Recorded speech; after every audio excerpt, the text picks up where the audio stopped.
Welcome back to Better Than Before. I'm your host, Tony Richards. And on our business and leadership lesson this week, I want to talk to you about 7 practices to keep your team winning. You know, a winning team is fairly easy to identify.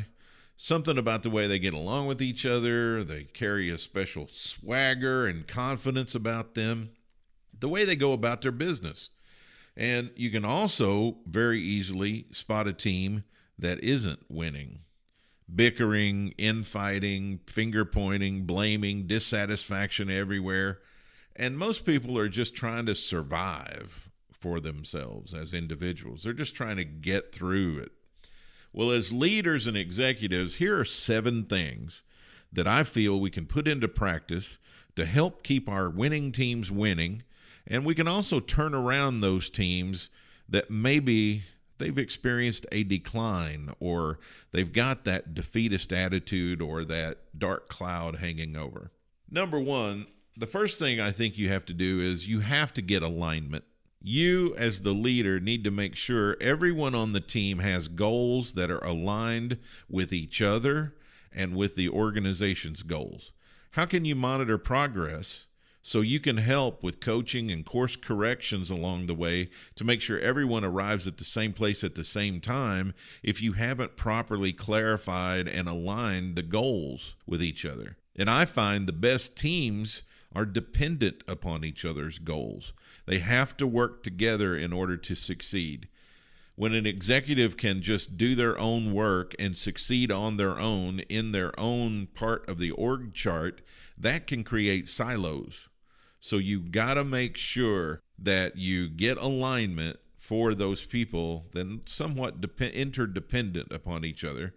And also when you're communicating any change for the organizational's direction, anytime you're communicating a change on the focus, anytime you're communicating a change on the priorities, it's also something you need to be able to articulate and communicate with them quickly, clearly, and is in alignment with what you've already agreed on.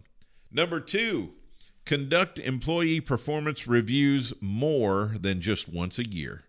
So many companies and organizations still just do them once a year, and some people do them like never. More frequent review sessions gives the team member a chance to talk with you about what they're doing well, any gaps they might have in their performance results, any competency improvements they need to make, and so on and so forth. And you know what? It also allows the leader some teaching moments. When you have people who their results might be lower, their performance might be not as good, it gives them more chances to improve their skills and improve their results. And that's going to help your overall team come up a few notches, right, if you do that. Number 3, provide ongoing feedback to maximize performance. Giving feedback is the one skill every leader needs to improve. It's not something that we do very well at all. Giving feedback should happen daily and plenty of interaction. It isn't a one-way conversation. It's a two-way conversation. When you wait around and delay in giving feedback in even more frequent performance reviews, it's just not going to do it. Feedback needs to happen in game situations, in real time. You know what I mean by game situations? It's like right then when whatever happens, happens. And it needs to be right there in real time, and let the team member know that you care, that you're listening, that you're watching, that you desire to help them get better in their performance. Ongoing feedback helps everybody. It helps everybody as long as it's given in the spirit of helping, and you stay relentlessly positive when you give it. Number 4, invest in performance improvement development. Yep, here's my plug for development, right? And coaching. It's like taking the right supplements with your diet. It helps in ways you can't even imagine. Improving performance, increasing awareness, building trust, increasing confidence. It goes on and on and on. I actually had an executive team member tell me once when we were talking about working together, so it's a prospect, right? Not a client. And he said, well, I talked to our CEO and probably my first mistake, not talking to the CEO, but he said, I talked to our CEO and he just doesn't feel like we need coaching. And I thought, brother, everybody needs coaching. Everybody needs coaching. Everybody needs a coach. You just do. That's a fact of life. And your improvement results are astronomical when you get coached by a professional that knows what they're doing. Number 5, identify and reward high-performing employees and performers. Yes, I very much believe in differentiation.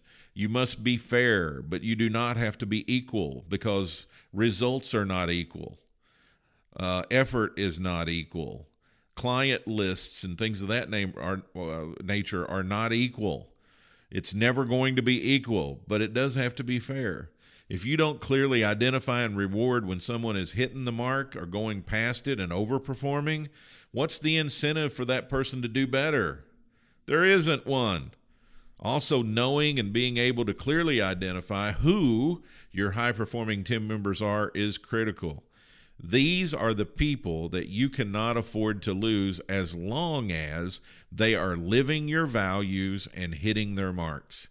If they're hitting the marks but not living your company values, you cannot afford to keep them around, because other people look at them and they think, oh, as long as I bring the bacon, I can do whatever the heck I want. And that is not what you want. You want people who bring the bacon and also live the way you want them to live inside the organizational hierarchy. You want them to stay in their lane. You want them to exhibit the behaviors that model the values that you want every employee to hold near and dear to their heart. Clearly identifying and rewarding the behavior you want is critical.